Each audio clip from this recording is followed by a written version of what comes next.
Recorded live from a previously unfinished attic in downtown Monroe, this is Drawing Bigger Circles, where we dig into what's going on behind the scenes and out in the streets of our city, Monroe, North Carolina. My name is Stephen Stegall, and I'm chairperson for Change for Monroe. We're a grassroots organization that seeks to connect neighbors to neighbors through political engagement, civic education, and a myriad of community service opportunities. And as always, I'm joined by my producer, a man with two first names but a singular focus, that being Naps. Kevin Daniels. Who doesn't love a fucking nap? Everybody. Come on, man. It's just like naps are the things that you're trying to get to at the end of the day, right? It was actually really funny because I saw this is a horrible segue because it's a little early, but segues are what we do. One of Dennis Leary's quotes from years ago, about 30 years ago, was racism is taught. You know how I know this? Because I have a 2-year-old. He hates one thing. Naps. End of list. You know, and so it's amazing how we kind of change our tastes change. Eventually, naps become the thing that you're just trying to get to. Yep. So this is a special episode, Kevin. Do you know why? No. Really? Well, they're sitting in front of you. So we actually have our second guest, but the first time doing a dual guest, and they're special guests because they have their own podcast. Let's introduce the folks from Radical Roots. This is Ram and Parron. What's up?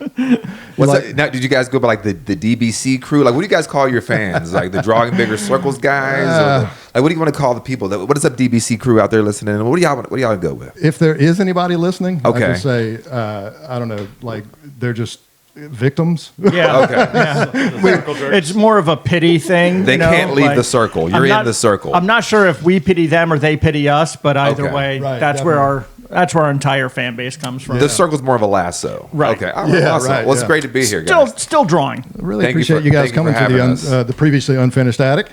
We brought you here, the guys here today, just because, we obviously just love what you're doing. I watch as much as I can. I watch your podcast, and I just got to say that you guys are doing great work. And I really just there's just so many things that I envy about you guys. And honestly, I listen to so many podcasts. Good. that I like. That was my goal specifically for you. Yeah, exactly. You're reaching me. I'm done now. Yeah. On the flip side of that, I don't listen to any podcasts, including my own. I swear to God, I cannot make this guy listen to a podcast because, okay, so again, I listen to a bunch of them, and I try to more or less emulate some of the better ones that I know about, and so even that recorded live is literally ripped right from a good podcast I listen to, and I'm like, hey Kevin, you should listen to this. He's like, I'm never going to listen to this, right? Especially I open it up and I'm like, 30 minutes? Who has that kind of time? Right. 10 minutes? What are you talking about? Yeah. I find myself listening to more podcasts in the last month or so, for sure. Right. Trying to get I don't know, direction, figure out who's going to lead this thing. Yeah. So what's your jam? What do you are you like? So I call what I listen to as political porn. Oh yeah. I listen. Danielle Moody's my favorite. So Solid. Everything she's saying, I'm like, yep. Or sometimes I'm like, okay, that's I'll have what to we check just that one said out. too. But sometimes I also try not to listen to her because I'm like, I don't want to steal her ideas. But at the same time, I'm trying to repeat what she's saying and spread the word. Yeah. And then I was watching this morning, Unfuck the Democracy. Oh yeah. Or something like that. It is unfuck, but I can't remember. Yeah, it's there's some fucking going on. Either way, there's some fucking and there's unfuck. Unfuck America. Some fuckery. Yeah. Yeah. So that was another one I've been listening to recently, and then I forgot her name. Not the politics girl, but the other one who always just the blonde woman.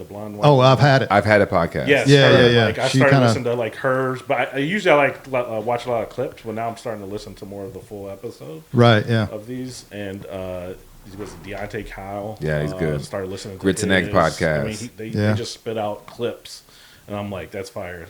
But that's the direction that I think. We were talking before we started recording. Before you got here, Ron. Oh, got a spit bubble there. Is that people are yearning, I think, for more information in a very straightforward, pragmatic way, not necessarily with a bunch of graphs and glyphs and data points, but hey, this is what's going on. Can you understand this? We know 54% of Americans read below a fifth grade level. So let me talk to you at a fourth grade level, right? Not even at the fifth grade level. Let me talk to you do you know blue and green makes? I don't even know what that color that makes. But you get my point, right? So, but one of the podcasts I listen to is that I highly recommend for your listeners and you guys too is Straight White American Jesus. Oh yeah, that's one of my favorites. I actually love that one. Yeah, Brad Onishi. That's it. And Dan Miller. Yeah. Great podcast. Yeah, I tell you, that's not one of my immediate go-tos, but it is one that I like never skip when it comes up because it just, man, that guy, he's been in it and he knows what he's talking about. And so it's great. So, okay. So speaking of Radical Roots, guys, before we kind of get into the meat of what we really want to talk about, tell us just a little bit about yourselves personally. Like, what do you do in your free time? And like, just what drives you personally, Yeah. So for me, I'm all about liberation. I'm all about the fighting against corrupt systems of oppression that have always been existing in our collective memories over the past few centuries. And so you don't unwind at all. I don't. I'm the James Baldwin quote: "If you're black and aware, you're in a constant state of rage." Right. But that's been a journey for me for about the past 7-8 years. Right. Just real quick story. Like I kind of radicalized myself by on my 31st birthday. Yeah, I know, feminazi trans Tifa. That's me. Yeah. But I was on this raft on my 31st birthday on the Catawba River, and I came around the bend, and there was this giant rock that was spray painted with the Confederate flag on it. Not a shocker in North Carolina. Yeah. But what really struck me at that moment, this is when I was totally not woke, the opposite of kind of who I am now. There were some little kids jumping off this rock. And in that moment, I realized this is how these things start. These kids, as they grow up, they're going to associate this fun summertime with that symbol. And when they get older, someone will say, hey, that symbol's racist. And they'll be like, what do you mean? I grew up with that symbol. Heritage. Heritage, not hate, right? And I started reading books then. And I started connecting not just racism, but patriarchy, sexism, homophobia, xenophobia, ableism. I started white Christian nationalism, all these things. Yeah. Started untethering them, and then lo and behold, I became a Democratic Party chair in 2023, and the rest is history. And I met this guy after the election of 2024. And we started a podcast, and but how I spend my time reading, listening to podcasts, actively trying to push myself to be better as it relates to just my human essence, not necessarily on the spectrum of a capitalistic system, but like the essence of who I am as a person. Am I better today than I was yesterday? Is a personal goal for me. So yeah, cool. Yeah, no, for me, I'll start in the opposite direction. I moved down to here in Union County, North Carolina, a little over a year ago, and moved from Chicago area. The war zone of Chicago. Chirac. Yeah, I was born and raised in Chicago. Yeah. How did you make it? How many times were you shot? Yeah, never shot. Never felt the need to carry a gun around with me and anything like that. But I think it's the best city. I still think it's the best city in the world. And so I came down with my family, my wife and 2 girls, and just south of Charlotte in Matthews. And we're loving it down here. I do cybersecurity, IT, AI. That's kind of. Oh, you're one of those just leading us into the AI. Yeah, in some ways, I'm conflicted. I'm like, am I expediting this, or am I helping? Am I giving people the tools to utilize it? Right. I think it's a little bit of both, to be honest. But well, you're educating people about the I guess the dangers of it too. I'm sure, Yeah, and I think if we don't adapt, then I think we have to adapt. This product is not going anywhere. Yeah. It's just like the internet, But how do we? Definitely want to have some people who actually care about humanity, doing these things. And yikes! I don't know if there's that wokeness again. But let me tell you about what's happening right now. Right. But as far as politics goes, I've always been paying attention to what was going on. The ones getting my friends, making sure that they knew who was running, when the elections were, things like that. Commentary. And then, when I got down here, saw that people like, Trisha Cotham and the other nut that was running for public instruction. Doesn't really narrow it down. Right. Yeah, you're going to have to do better than that, bud. Michelle Morrow, yeah. Oh, so I was like, Mark Robinson, Michelle Morrow. Yeah, let me get out here and, campaign. Just blocked her out of my head the other day, man. Yeah, she's back. Let me campaign for Mo Green and, Nicole Sidman, people that were running against, and, obviously Kamala Harris. And so, yeah, after the election, went to Union County Democratic Party meeting, and he was spitting and facts, and I was like, sure. everyone else was like, it was a room full of white folks, and they're kind of like, that was rough. But we needed to hear it, and for me, I'm like, oh, I was just like, this is something like I've heard of, a lot. We got to chatting, and I was like, yeah, let's do a podcast. And then about a month or two later, we were doing a podcast. And have you had you ever recorded yourself before? No. Yeah, we did the same thing. We went through the exact same thing, like the same learning curve. Like I had never like other than like going and singing like karaoke or something like that. I had never like heard my own voice through the headphones, like this, or tried to like say anything. That meant something to somebody else or something like that, put sentences together that could be, used for somebody else. And so I'm still trying to find my voice and, so. Yeah. But, for me, I'm very analytical about the world around me and what's going on, current events, and, having Parron as a co-host, it's a curse. The dots with the historical, in the bigger scheme of things is definitely helpful, to put things in context. But, I feel like, we're warning people, and I think you all are very similar in like what we're seeing and that type of some things that seem like common sense. Common sense is not common. I'm really starting to hate that phrase, as a matter of fact. Common sense isn't common? Well, no, but just common sense. Just common sense. Yeah. It's not that common anymore. The right uses it a lot right now. Well, that's what I'm getting at. Like they use it in a way that in a fascistic way. Well, but it's right. It's right think. Correct. You know what I mean? And so like the same way they say normal people or like traditional marriage or like anything traditional nowadays. Or I was just even Americans. Yeah. When they say American. Yeah. They don't mean everybody. They sure don't. I mean, or like we talk Western about culture. Yeah. We said on our show too that like when they say when these right wingers say people, teachers, children, voters, everything. There's an implicitness they leave out, and the implicitness is white people, and not just like the good people who believe themselves to be white, but like they mean the most racist, vile, Confederate, traitorous, treasonous people. That's who they're talking to. The people who when they stoke the stochastic terrorism people, that's who they're talking about. Like we care about you, not these blue-haired barista liberals at Starbucks. We're talking about you, and so I agree 100% because that's what's on the radar. Do you? I know they kind of answered some of your questions that you no, we didn't lined up, but do you want to modify? Ask them again. I really only had the one. All right, folks, it was great. And once again, I'll explain to everyone here that these were just like in case you didn't say it. Yeah, I was going to push it along, but my one question on the introduction was how did you meet, and that was obviously covered. Yeah. But feel free to test my editing skills later if you want to tell the story again. I can splice the two stories together. No, we're not going to do that. We'll tell two stories. So. Let's again before we kind of talk about the main topic that I want to eventually get to, which is like your drama with Burns. Who? The both of you guys. Mayor Whiny Britches? Yeah, I haven't heard. You have to explain him to me.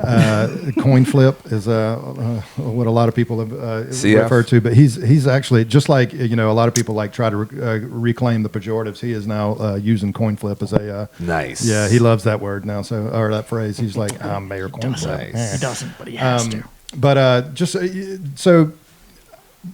to give you guys a little bit of insight into like Kevin and I, like we're like, and personally me, this is like whenever we're talking about like episodes or like trying to like write scripts or even like address the people that are in our group, Change from Monroe, we I'm constantly having these like little mini existential crises because I really want to live up to the like when so I came on your podcast months ago. And by the way, let me say that that was the most viewed podcast of yours for quite a long time. Hey. I haven't checked it a little bit, Nice. but like I remember like really kind of agonizing over like the messaging. He and I both had a long conversation about what I should and shouldn't say and things, and I was really trying to get that messaging down. And so I'm constantly like trying to like live up to the messaging, the lofty expectations that we're setting for ourselves. But a lot of times we're trying to just kind of like mold an image more or less and maintain that like central focus throughout. It's really hard to do. And like, so this is leading up to a question of like, one, you said, hey, do you want to, start a podcast, Ram? But what was the point of Radical Roots? If you had to like, say, this is why we started the podcast, what would you say that you were trying to do? I don't know. Yeah.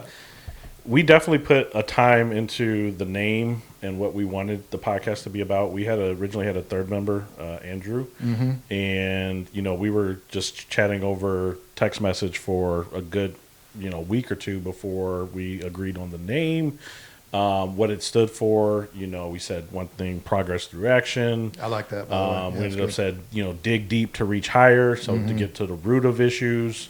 And we said, well, do we want to do radical roots, or is that too radical? And he said, and we ended up saying, well, in the times we're going into, radical is probably pretty good. We don't want to softball it. And yeah, I mean, that's how we came up with it. And we talked about economic empowerment. We talked about action in the community, so actually doing things in the community. We didn't want to just be talking and just to be talking. Right. Yeah. Yeah, I think, and then to further the explanation of the title, radical, coming from the Angela Davis understanding of radical, where meaning to get to the root of a situation, right? So radical roots is almost a double entendre of saying radical through the Black liberation traditional lens of when we talk about socio-political economic issues, we're talking about getting to why these things exist and then analyzing them from that level, not just the day-to-day pulling the calendar back, but like, how do these systems work? How do we all play a part of that, regardless if you are, 50 books deep or if you just read, the summary of this podcast episode? Doing it from that perspective allowed us to kind of have some, levity and the ability to kind of float back and forth with understanding what we're going to be digging into each and every week. So that's the main reason of why radical is in there. And also on top of that, to Ram's point, we live in a country right now that is, normalized extremism. So to go in the other direction would be a radical act. Yeah.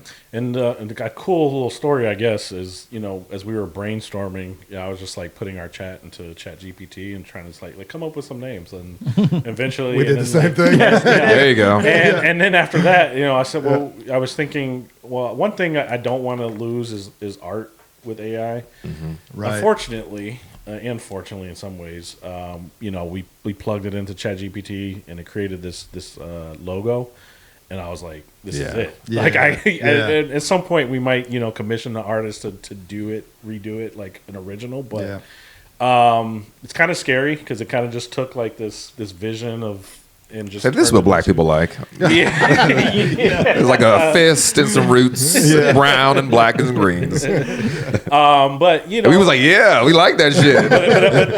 but to that point, I mean, one of the reasons we've been able to do so much and put out nearly 55 episodes. Yeah, sure. Is because of the assistance with like AI and helping just like put the production notes together and stuff. Get the the social media stuff and things like that, and even the clips. We use a clip, Opus clip. It finds the viral clips for us, and but it still takes like an hour to edit sometimes. It's not like you just wake up and so it just doesn't take 3 hours like it did the first time. Correct. I did it manually. Get a little better. So my daughter's an artist, and she was like, we had an AI rendering of like Kevin and I. And it was just like kind of cartoony, and I showed it to her and I was like, what do you think about this? She was like, and she totally scolded me. She was like, you're taking money like away from an artist doing this. And I'm like, well, do you want to do it? And she's like, nah, it's all right. But that's the thing is like, one of the things I try to do with certain people in the community is to say like, here's how you can use it, especially as a nonprofit or somebody who's not getting off the ground. Like, we don't have money to spend $1,000 per episode or whatever. In production, exactly. So, but I think for a lot of industries and people, they just have to kind of adapt. I don't think what I've realized is like none of it really goes away. It's just different. And maybe, I don't know, we turn this into like production monkeys, but, it's kind of just where it's going. Like if you're a graphic designer, say, here, do the Chat GPT, get a concept, and I'll finish it. That's kind of the where things are going. Right. Yep. Well, do you find yourselves like, kind of like trying to focus on like central themes or anything like that? I mean, do you like is every episode like do you find like something that's maybe going on in the zeitgeist at the moment and just like trying to zero in on that, or do you find yourselves like kind of going back and like saying, because one thing that I've noticed in a lot of the episodes that you guys do, and this is something that I love when you do this, because I think that a lot of people need to hear this message is the illusion of like whiteness, and like making sure that people see that, like, you know, like it's going on right now. Like Italians back in the day, they were not white. They were the N-words of back in the day, and now it's like, nah, you know, totally. That dude with the O and the A on the end of his name he's a white dude just like us. But the Muslim name, that's the one. Like, there was somebody, I think it was Matt Walsh, dickhead Matt Walsh, the other day was like talking about Dearborn, Michigan, and how, like, you know, Muslim it is now. And are you guys good with the city council members being like having these Muslim names? And I was like, man, you know, back in the day, who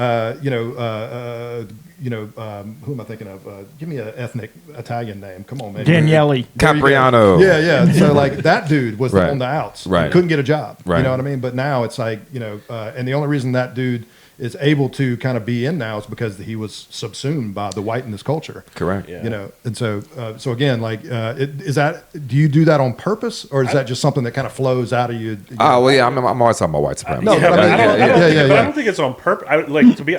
Yes, to a degree, but I feel like we're talking about the root of the issue. Right. Like, How all these things are like, Yes. there's a core thing. Those are the tentacles, whether it be sexism, capitalism, whether it be exploitation, whether it be forever wars, whether it be imperialism. All those things are rooted in the idea and reinforced in a white supremacist system. That's what we always go back to. Yeah. And I feel confident. But then there's a lot of people out there who don't know that and are actively or unwillingly supporting that. And that's why we want to break they're that turned down. off by it too. Like, I'm Absolutely. sure going into like Oh, the God, yeah. Democratic, you Come know, on. thing. That, I mean, a lot of those like What? old ladies in there were like, White? We're not, Oh. you know, it's like we're not. They feel, a lot of white folks feel like we're talking about them, even the white liberal ones who are Sure. actively engaged. My mother-in-law was like, I feel called out by it too. Just so you know, guys- like, you I guys- do. That's all right. Hey, that's all right. but it's kind of like building muscle. Because That's right. Like, you know, my mother-in-law's. It's like you guys, you talk about white people a lot. I'm like, well, Yeah. it ends up there. Maybe I you need think, to you know, calm it down with the kill whitey. Yeah, but you know, Could you take the target off the CD jacket there? but we've The never, you know, crosshairs? we're not saying things like, oh, there, you know, there's too many white people in Yeah. such a place, or, you know, well, white pilots make me uncomfortable. Right.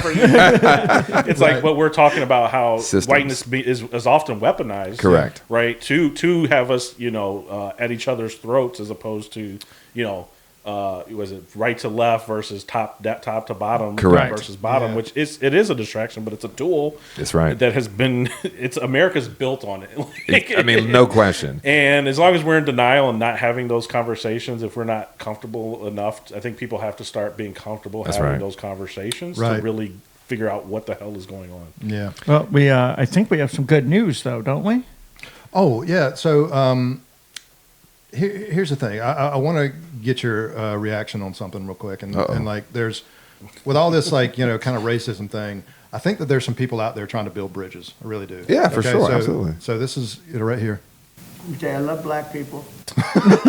So Well, I mean, if you're saying Donald John Trump, absolutely, I was gonna top say, of the list. With that being said, why don't you guys love Donald Trump back?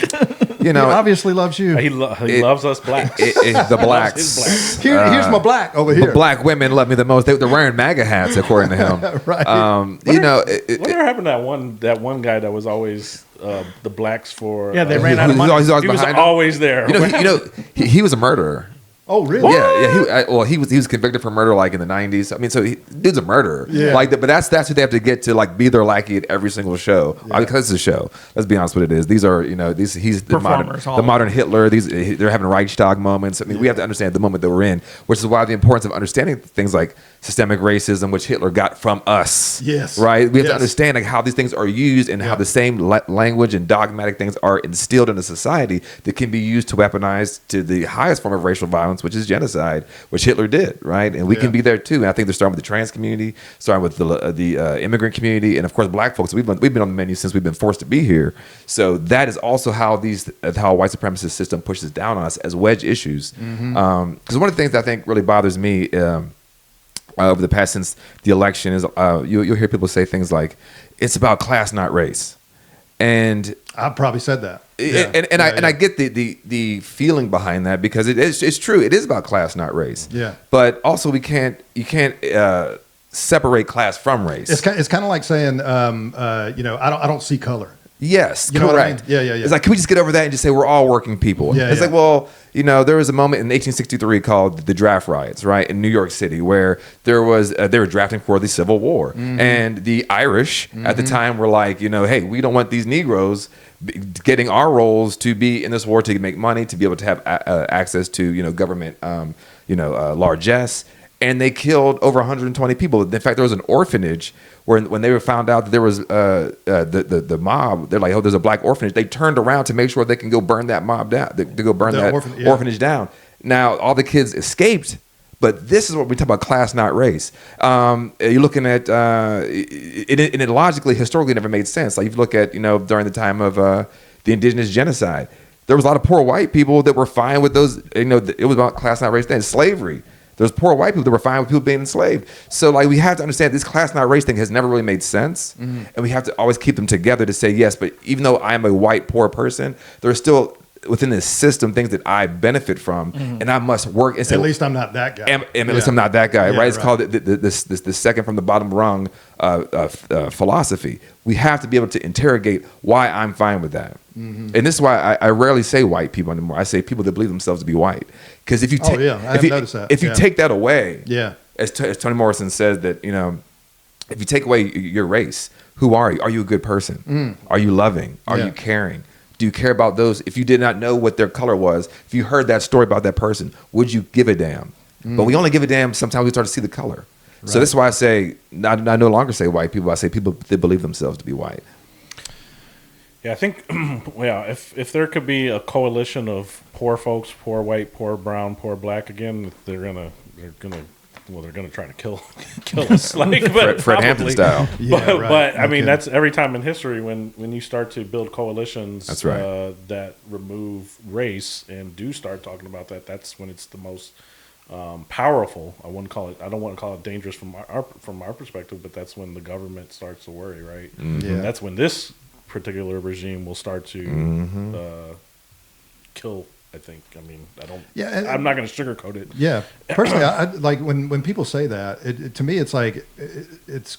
And again, I have this. This is again when I talk about these little mini existential crises I have. Drawing bigger circles is like you guys know. I got that from Pauli Murray, Yes, who was a black queer woman living through the civil rights era, That's right. who did a lot of good work for blacks and queers and Right. women and Equality, all that stuff. Yeah, but. I adopted that because I thought that the message was so powerful and so profound that it would almost be something that the entire group that we were trying to persuade could just get behind. Turns out it's a very fucking hard thing to do is to include people who want to exclude you, right? And not only That's that, right. but like the people that you're trying to persuade with that don't necessarily want to do that activity. You know what I mean? So it's like, I say, hey, we're trying to be the people in the community who are we want to be examples of, if I had my way, it would be like us, like doing volunteer work. We'd have our black, we'd have our white, we'd have our trans person or queer or whatever, all this other stuff, and we could show up to these places, and the people that we're working for, the people that are watching us work, they could say, well, this person. I was trying to just create those situations where exposure could happen. Correct. But that being said, some of these people that we're trying to expose to other people don't want to be exposed because, frankly, it's dangerous. They've had death threats. They've had all these things like that. So again, it's like I don't know how you mute an immutable characteristic and still celebrate the differences in the people that we're trying to like make America this beautiful menagerie of like all these people coming together for a common goal. But if you're telling me that we're trying to hey, we don't want to concentrate on black issues anymore. We just want to talk about human rights. Yeah. That really, and it happened in the group, over the last little bit. Yep. And when somebody in our group made a comment of like, hey, we should be talking, instead of talking about trans rights, maybe we should talk about human rights. And, and that just. Because the question then becomes, well, who's a human? Hey. But, the other part about that drawing bigger circles thing is a lot of folks get confused because they think we're trying to. And I have been very specific about like, hey, that circle is to try to reach out to the apathetic people who are unaware of what's happening. You know what I mean? And bringing them into our circles via just exposure and invitations and, stuff like that, but not bringing in people that are like, oh, I hate you. Right. Now I'm going to learn to love you. It's like, no. What? We always have to start that conversation with "fuck MAGA." Yeah, like there's a limit. I think. I mean, that's why I've my entire life I've looked for diversity, right? Because having being exposed to other cultures, perspectives, I think is important, and including on the left, right? Because there's a lot of people that are like, again, like you just said, like, why are you guys talking about race? Why are you talking about trans? Like, can we just get back to? And it's like, well, they're being these groups are being attacked. These groups are being marginalized. Like, you have to understand why. And if you want to be an ally, if you want to fight for, you need to understand that, right? And having those conversations that might make you uncomfortable. Like, even for the three of you. Your entire life, were you pro-gay marriage? And I can remember a time where I was not. Absolutely. Yeah, I was. Same here. Yeah, I mean, yeah. so Yep. I was like, well, marriage is. God said that marriage is Right. for a man and a woman, and then you get exposed and understand like.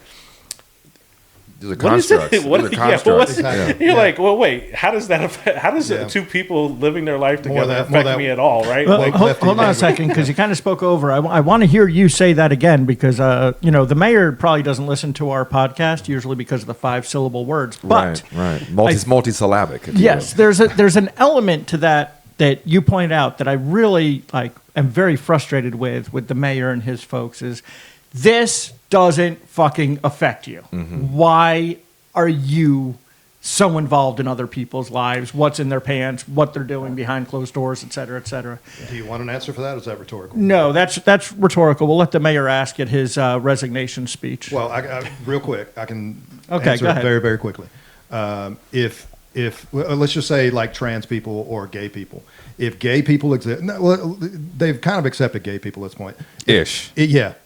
Well, for the time being, let's be honest. We'll say until next. Yeah. Certain ones. If trans people exist, everything else they believe is a lie. Correct. I mean, that's it. Like, God made them man and woman, and if we accept the fact that like God made them man and woman-ish, then again, that just opens up everything. And I've said this before, but if you're asking them to accept certain things like this, you're asking them to commit suicide.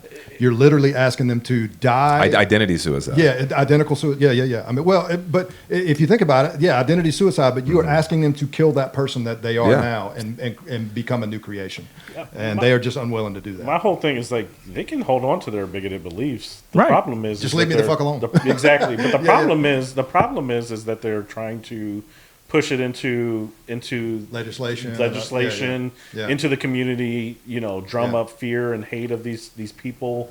So it's not just like I have these beliefs and like oh, this person looks weird and I don't want to be around these type of people in their head. Mm-hmm. No, they're outwardly saying I don't like these people. These people are not normal.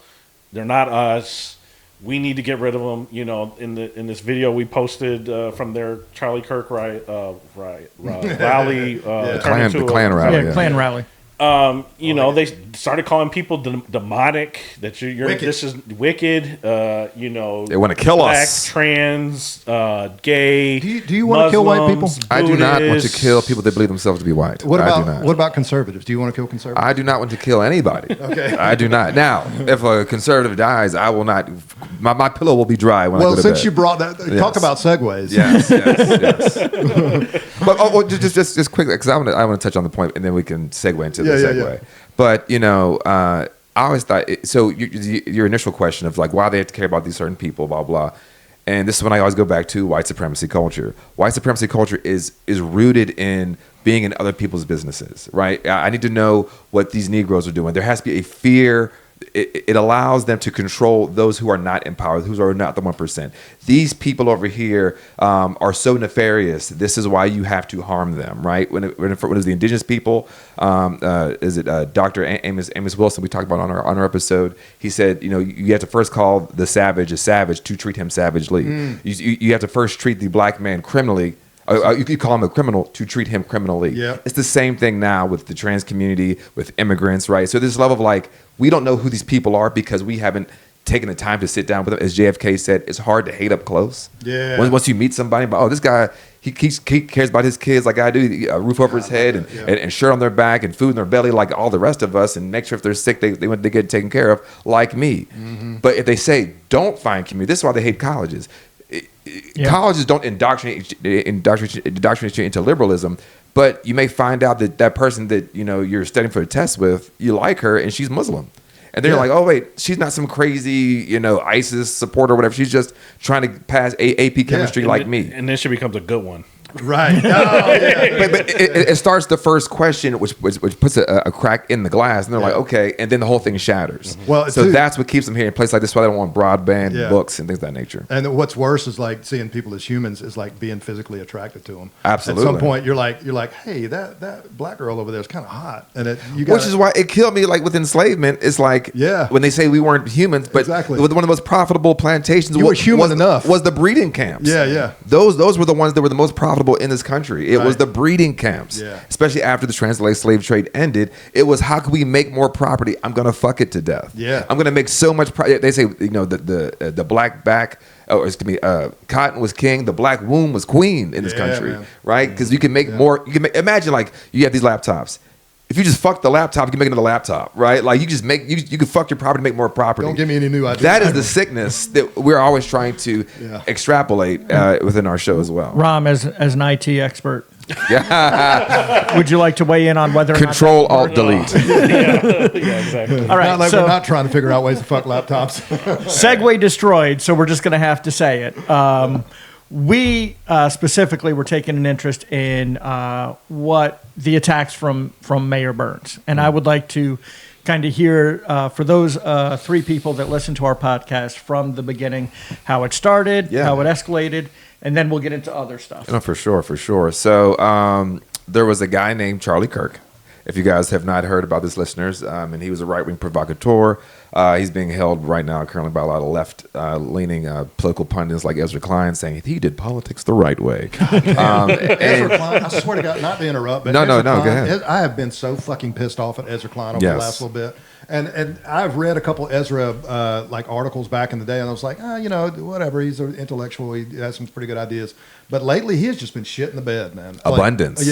Abundance. Oh. Repackaged fucking neoliberalism. Neoliberalism down to a T. And then if you want to get really fucking angry, listen to the new episode with him and Ben Shapiro that just came out. I saw clips. God, man. It's fucking awful. Not a good time. Not a good time. So anywho, but when Charlie Kirk was killed in Utah, immediately there was this national call to kill leftists and go to war, civil war time. It's time to go get them. Yeah. And most of the folks in black community that I'm in community with, that we talk to a lot, that were the source of his ire and had the crosshairs on. I remember I got the text message. I looked up at my wife and I said, Charlie Kirk. This was before we knew he was dead. Yeah. I said, Charlie Kirk was shot. She literally responded within a second. And it's either going to be who the fuck is Charlie Kirk or no, we know. Because like people know who he is. But I think sometimes again, if you don't know if you don't know black culture, you don't know what we know and who we know. Because the one thing we have as black people is very high danger radar. Oh, sure. This is why we understand what's going to happen in this country before a lot of people who believe themselves to be white understand. Because we've had to survive white supremacy, and most white people have not, or people who believe themselves to be white have not had to survive white supremacy culture. So I remember when that happened, I said, Charlie Kirk was just shot. She said, whatever. Well, not whatever. She said, and but I took a moment to write a post about the consequences of fascism, the consequences of totalitarianism, the consequences of white supremacy culture and evil. And I just kind of rolled through it. And then I did have basically saying that like this person who said these things about our culture, our women, our legacy, our history, our importance, our value in the society. Yes, we will not cry over this person. And I still haven't found a black person crying in my personal circle yet. Yeah. But then I did have a final paragraph where I had a term of art that said that, and if I'm quoting it correctly, it was it's very important for fascist, authoritarians, and wannabe dictators to see the people that they deem as disposable or they want to keep under heel, that when they do pass, no matter how brutal, we will dance on their graves. Now, the phrase dance on their graves, I guess, was the one that really whipped up a lot of these people out here. They're like, wait, is he going to dance? Dancing? The word dance. Fans make them dance. I think that's what it is. They got them fans. They're dancing. And that became a stand-in for celebration. You really think that's what pushed them though? And They highlighted it. Oh, did they? That line was highlighted multiple right? times and used on several tweets. Yeah. So and then in my death threats I got, we're gonna dance on your grave. Oh, you're dancing. You don't know how to dance. You got two left feet. That type of thing was pushed back on me. Yeah. When this happened, I had no idea how. I didn't know he was this revered, and they had him on a pedestal. I had people coming out the woodwork on my Facebook friends. I'm like who don't talk politics. All of a sudden. I thought it was because I was just like, my first reaction was like, me and him were texting. Yeah, my first reaction was like, I don't think he's like big enough to start a what civil war. Right. But they've been frothing at the mouth to start a civil war since this has happened. Yeah, I'm going to say it, that this is what they were looking for. That's right. The Reichstag moment. And I did not realize it. I did see the video shortly after, and I was like, there's no way that he's going to survive that. Oh yeah. Yeah. I said the same thing. And I was like, well, I don't know what to tell you. I feel sorry for his kids. I do, but it's a shrug. It's a collective shrug, to be honest. If I'm being honest. No, same. I agree. But to continue on to get to the climax point. But so then again, I had this post, and it did pretty decent. Got over a couple hundred likes kind of in the first day, and that's a lot for me on Facebook. I think again, a lot of black people were almost having this.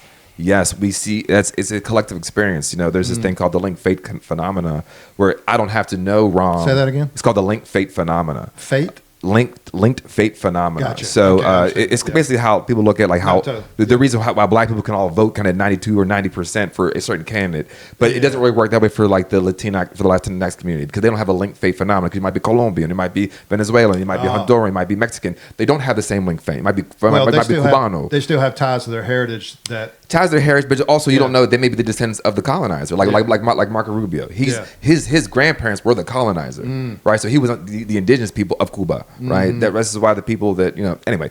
Got it. Just real quick. So then the next morning or maybe 2 days later, I got a DM from somebody that said, "Hey, the mayor from Monroe posted you with this basically tirade, and just so you know." And I was like, "What?" So I go and look, and I see my picture on Mayor Bobby Burns' page, and I was shocked. I was aghast. My gabber was flaccid. My flabber was gassed, if you will. So then I kind of looked at it as like, all right, it's kind of silly. So I was engaging with people in his comments there. Of course, they were all racist. All death threats, all we're gonna kill you, we're gonna find you. And again, I'm like, one thing I knew, me and him were talking about it. Ain't no Negroes do this. I knew ain't no Negroes do this because he was killed in Utah. A state that's like 89% white. He was basically an all white school. Right. If you ain't hooping or throwing a football, you ain't in that school. So I just knew we didn't have nothing to do with it, right? But I just saw also the fervor kind of starting to warm up that HBCUs were getting locked down. So I started commenting with these folks, and then he started reposting multiple posts with my name.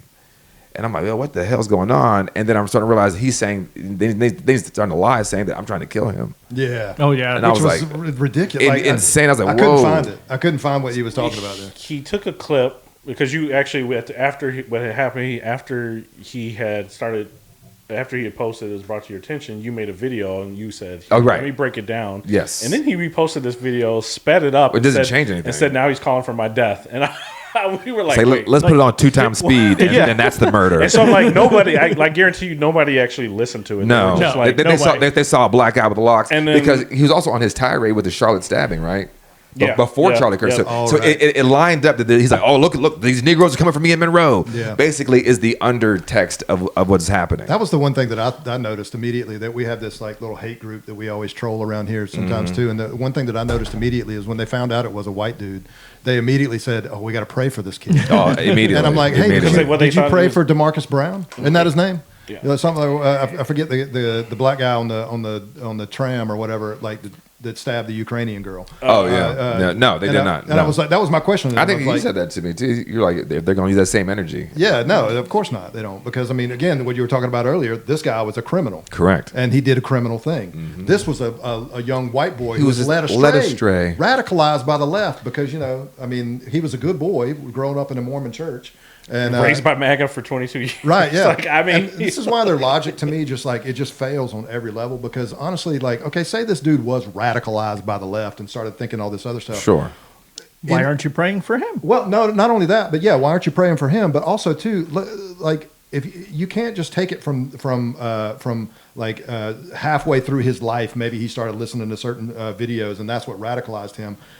This kid was born into a like fundamentalist church that had him believing certain things about people and feeling a certain way about structures in the United States and all this other stuff. Like, this kid had a firm belief about something growing up through this life, and then something must have happened at some point. I'm not saying he got into the left, because you're still kind of hazy about what this dude. I don't know. They said, somebody said, well, he had a trans partner. I'm like, well, that's not an ideology. Yeah. Right. It's like, well, just as I give you Caitlyn Jenner. That means that you could just as easy. He could have been struggling like with his identity, just living in his own house, if he had these feelings that he couldn't share, right? So, and I'm not trying to like attribute him to the left or the right. I'm just saying that like this is a problem because it's always a male. That I can almost guarantee you, it's 99% going to be a male.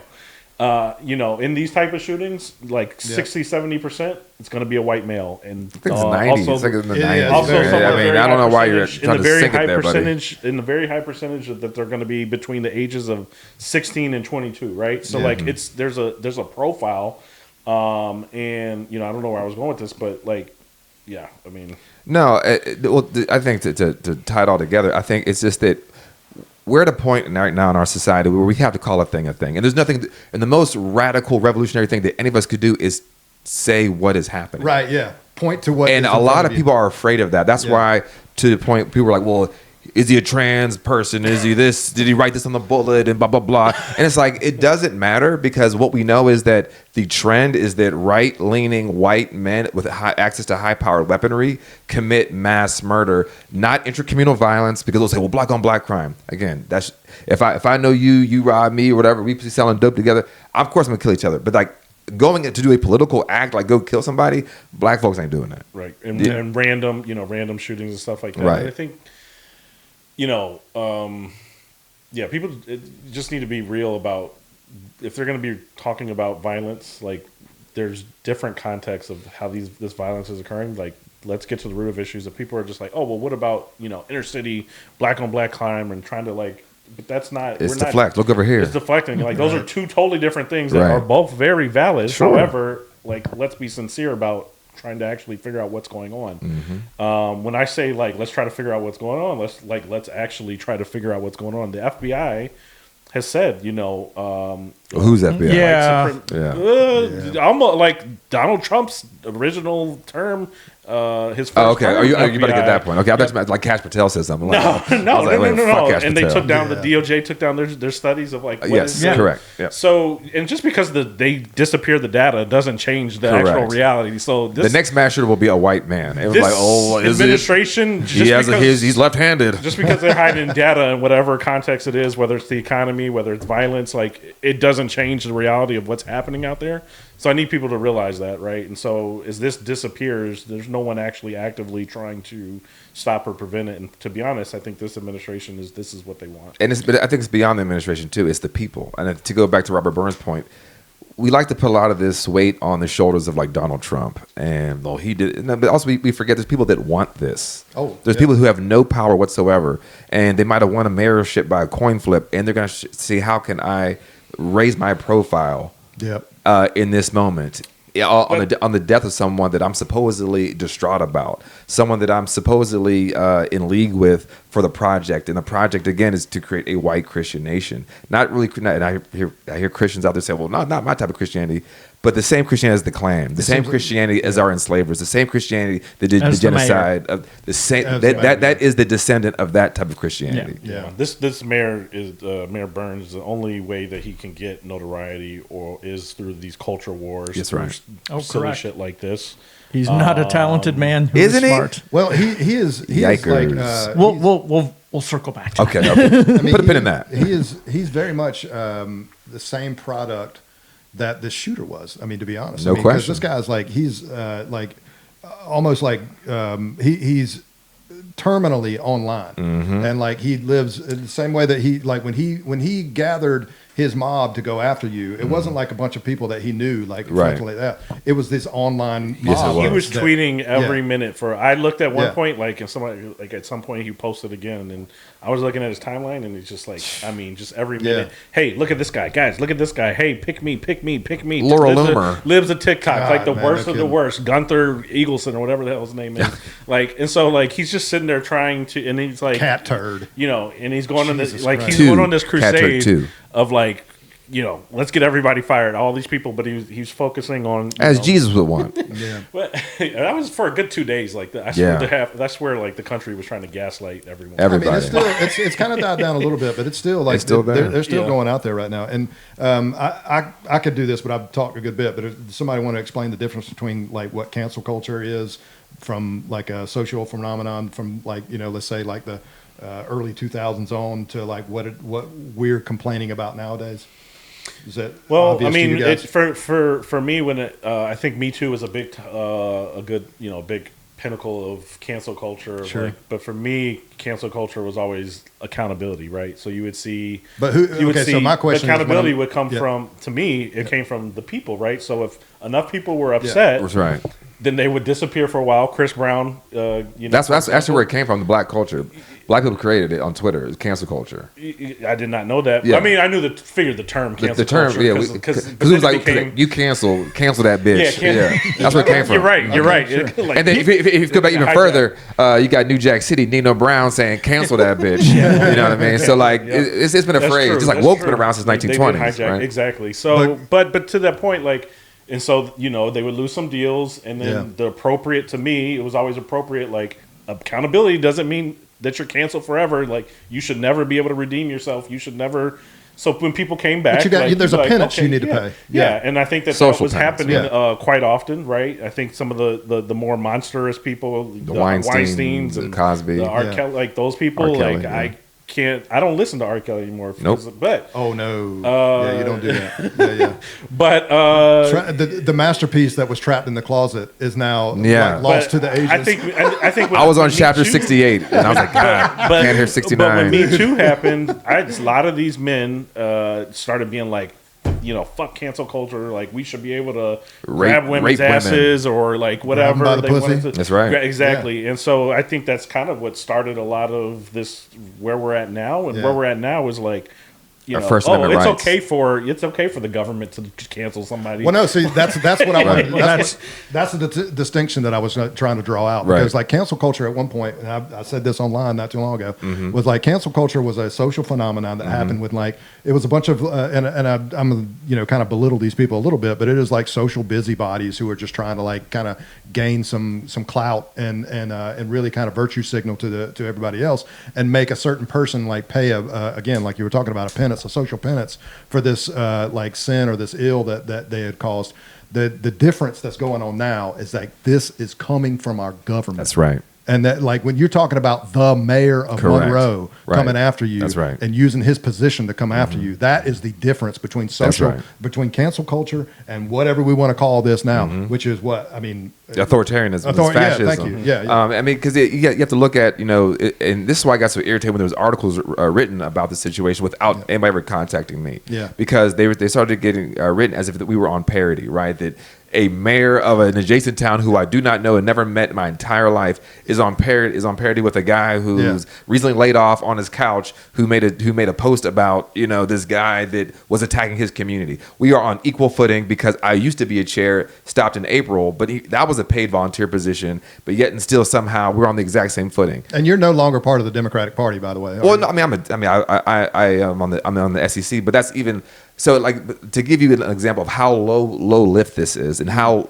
there are old ladies who are in this position who don't leave their house at all every year, all year round. They do 2 Zoom meetings for like 3 hours twice a year. Yeah, the SEC is about like 450 members, and you vote on your phone. And it's what is the SEC again? It's a state executive committee. So, Okay, but the idea that I'm like, we're going there, like, let's talk about Palestine. Like you got Kamala on her. Yeah, let me call him Joe Biden, Joseph Robinette Biden. No, Yeah. that is not happening. So, Right. so then they try to like use that as if that's parody. These are volunteer. You get paid tax dollars Yeah.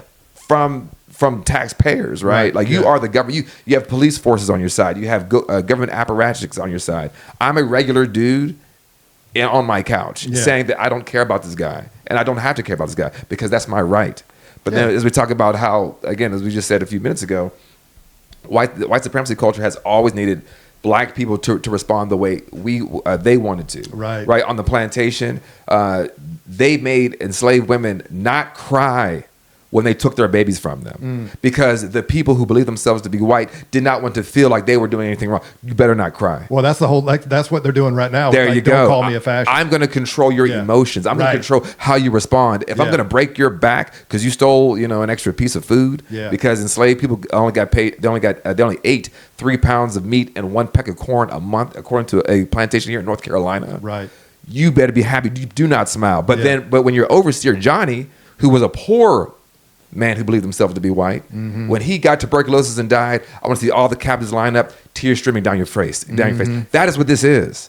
I want you to feel the way I feel about Charlie Kirk. Yeah. Even though that was your overseer to a degree socially, right? Yeah. He reinforced the conditions that were oppressive to you. Yeah. But I want you to have the same feeling that I have from him because he was a value to my system. Empathy for me and not for And them. we will not do that. Yeah, and you can't make me. You- You're just damn Yeah, right. yeah. You brought up the media, and I got to tell you, this is on a long list of shit that I don't catch right away. Because I saw that first article, and I'm like, you stuck it to them, and you're like, no, fuck you, man.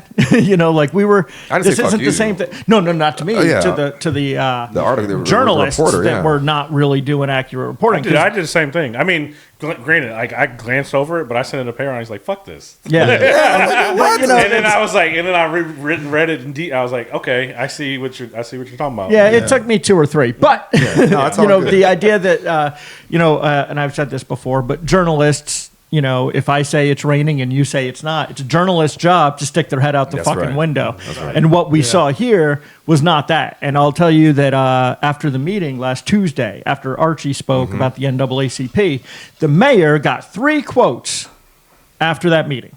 And I'm going to read them to you. I am deeply disturbed that the UC NAACP would take the side of the Democratic Party. Don't see how these two things are related at all. No. I don't see, the Democratic Party is kind of like, hey, I tried to reach out and make peace and simmer things down, and Archie said, I want you removed. So these obviously are still not lining up Correct. quite yet. The next one is openly celebrated the murder of Charlie Kirk. It wasn't very open. No. And then finally, not some private citizen. He referred to you as he's the leader of the party, not some private citizen. So he had 3 statements in one little blurb, and they were all lies. And the journalist never corrected any of that. And I feel like at the end of it, there should have been, okay, he said this, and this, and that was lies. And so I'm kind of starting to be a little bit more curious when I'm reading these stories. And I wanted to ask, were there any other lies in the media that you saw, especially from the mayor, that you would like to correct now? Well, I mean, as you just said, they're all lies. But the one that stuck out to me the most was that last one, was that he is not a private citizen. And that's scary. And we should all take pause with that because I am a private citizen. I just explained to you guys how I'm kind of the most private citizen. Like, I literally don't interact with anybody until I get on the podcast, Mike, twice a week with this guy, right? So, but if a person in government can say that person is no longer a private citizen, They can say any of us cannot be private citizen, and we are all fair game. That is the power of a fascist. That because again, they don't want anything; they just want to wield power. And if they can put that weight on your back, we should all be concerned with that. Because I mean, he just chose to say he's not. What do you mean? Yeah, you don't have that power. Yeah, or you a registered Democrat? Like, what is the They're trying to make that now. Because did you know what the SEC? Stephen Miller, talking about Stephen Miller, right? 5 minutes ago, you didn't know what the SEC Well, was. I did. I was on it. Okay. Well, I barely knew. I didn't actually. I had no idea. I didn't even know what a precinct chair was until like a few months ago. You knock a door, all of a But, sudden you're Kamala Harris. These are all like volunteer positions. So it's like, okay, obviously he's trying to just make these connections to the Democratic Party. That's his strategy. Anyway, he's a pussy. Can I say that? I just want to say he is a pussy. That We'll so grasping for straws. Grasping for straws. Pussy. But we know him to be a liar. We know him to be incompetent. Right. I've gone to the city council. He knows who I am. Right. So, like, and it's always the same thing. Whatever the topic is, it's like you're lying. You are either dishonest. You're now. I'm like you're just a liar. You're incompetent. Which one is it? Sometimes it's both. Sometimes it's one or the other. Every time, even just last time, I have 5 people co-signing with me. He's like, you have 3 minutes. 5.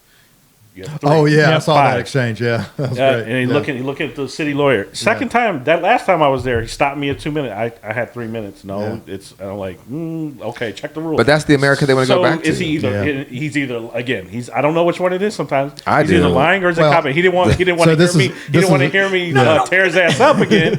And he came after us when we, he knows. He knows who we are. Like when we interviewed Anita Earls.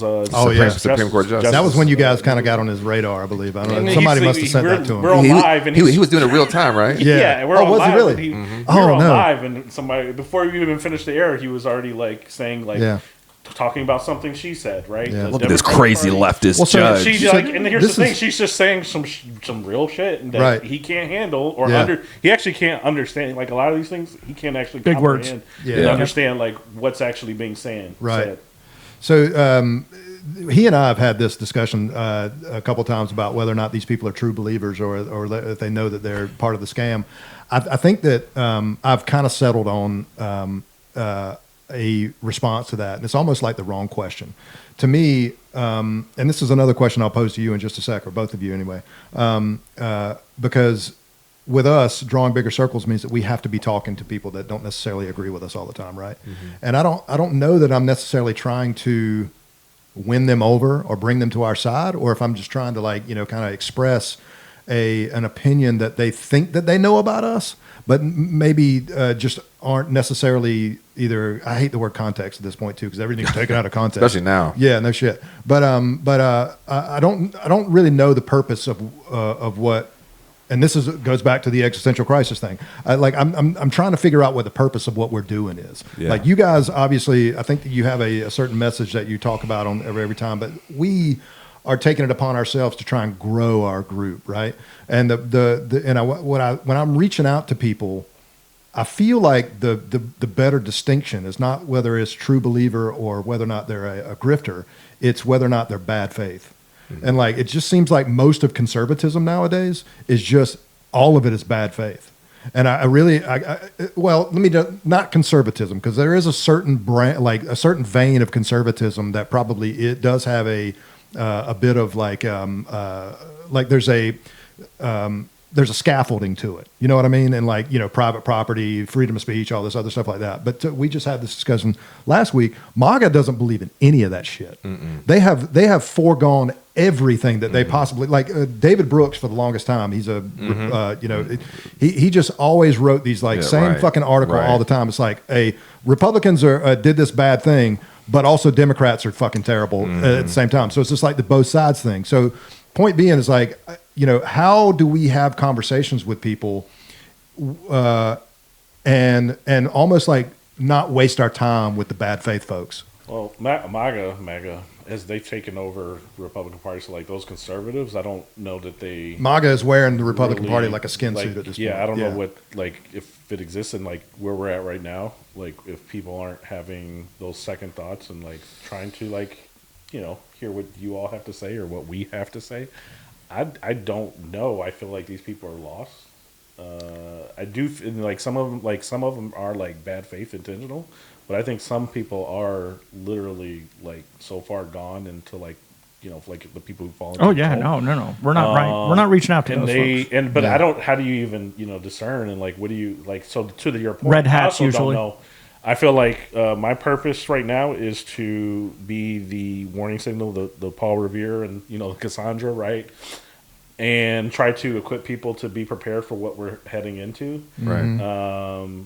I do not think, and I called Parron because so when I saw this clip, Kara had actually sent like an hour long of it, and then Sarah, Kara Murphy, by the way, she Yeah. did that And clip. you Sarah guys shared. and I didn't have time to watch an hour of it. And Sarah said, "You need to watch this part." I watched it. I was like, "Oh." She clipped out the highlights. And then I clipped down to 3 Low minutes, lights. and then after that I like hit up Parron. I'm like, dude, what do we do? Like, because at that point to me, I'm like, this is the way that they're talking in the middle of Monroe, A city property, the mayor. and the mayor, Hey, I'm like, Monroe. If I can show you some pictures of Klan members. oh like, yeah. walking but out the- so we're we're not- coming, yeah. So yeah. I'm saying, but I'm saying Right. like, okay, it's clearly Yeah. clearly like they're on some like the South will rise again type shit, Right. Like so I'm like, okay, what do we do? And he said, And what I say, I was like, and I told him, and this is the harsh reality. I mean, I said, well, first of all, who was we? We have to be honest about that. And Right. I mean that in the most literal sense. And I said, because as black people, we can't do anything more. Yeah. Right? Y'all told us, well, if you don't want this to happen, you go to school. Okay, we go to school. Okay, if you got to vote. We've only had the right to vote for 60 years this year. 60 years. So all the bad shit that's happened in this country. and you haven't turned it around yet, right? We haven't we didn't send boats back to Europe and during World War II filled with Jews. Yeah. We were still trying to get our rights, right? Well, my hat. I mean, Right, exactly. she just- Ruby Bridges, she's 71 years old right Yeah, now. yeah, She yeah. just had a birthday. But you have to understand that, like, we vote at a higher rate, per capita, more than a lot of people, right? So Thank goodness. we do the things, and at a certain point, all we can. This is why. So even with this concept of like black people falling back, we're not falling back, but we're just saying like we've done the things. So we've done the marches. We've been hosed. We've been lynched. We've been firebombed. We've had dogs sicked on us. We've had how many bubbles can this bar of soap make? How Your many wealth taken away. How many Yeah. jelly beans are here? Right, eminent domain. Right. Yeah. At a certain point, it's like, listen, this project, unfortunately, was stamped for death from the beginning. But as Martin Luther King said, the arc of history pulls towards justice. We reached out, and we're still reaching out. It's going to take people that believe themselves to be white, to put themselves into hard, would you consider, hard situations, because you have to have the metal. A lot of folks don't have the metal for this. Yeah. We do, because the thing about it is, as black people, and Ron kind of alluded to this earlier, we've never had the luxury to be in the echo chamber. Right. Like, even when you think about it, like, well, you live in a black community. Yeah, but when you go to school, when you Yeah. go to work, when you go to the grocery store, 91% of white people are self-segregating. Right? They live in communities that, and they probably can't identify a black friend. If they do, ask that black friend, is that your friend? They'll probably like, no, I know that dude, or I know that lady, she's cool. This is something, it's time for people to unpack, why do I like this? Why am I searching out for, we talk on our show a lot, the concept of how, especially conservatives, but a lot of us in America, we find our political identity not through, Fox News or through, the Wall Street Journal. It's actually through entertainment. Sure. Right? There's a reason why they freaked out over a black mermaid. There's Yeah. a reason they freaked out over a black Captain America, because I was told that I'm always the hero. I was told that I'm always the most beautiful. You start to interject someone who's Caribbean, someone who's Indian, someone who's Chinese. Now that's fucking with how I see myself in this country. Well, it's like the old meme. It's like there's white and then there's political. Right, right. Yeah, yeah. One of the interesting points that you just made there was about the arc always coming towards justice. I don't think that's natural. No, you have to bend it. And we have to work towards it. And I feel Right. like that is one of the issues that we face all the time. And I'm saying the royal collective we I know what you're saying, yeah. is that we have people that are out there like, oh, I posted this meme. Did my good. work for Clap, today? clap. Someone, that's more than a lot of. I mean, we'll give it a little, maybe half a gold star. But That's at the right. same time, this is not something that happens naturally. It happens not. because of work that's put in, and so that's where. But I think a lot of people, and I've dealt with it, and I dealt with racism and white supremacy as the chair of the Democratic Party. There's an inherent baked-in component of that, of being a black person in a position of power. And we talk about on our show that, like, anytime we as black people walk into any room, we're automatically disruptors. Why do I say that? Because these institutions were built before we ever had rights. Again, we only had the right to be full citizens 60 years ago. My mom is 63. She was not born a full person according to this project.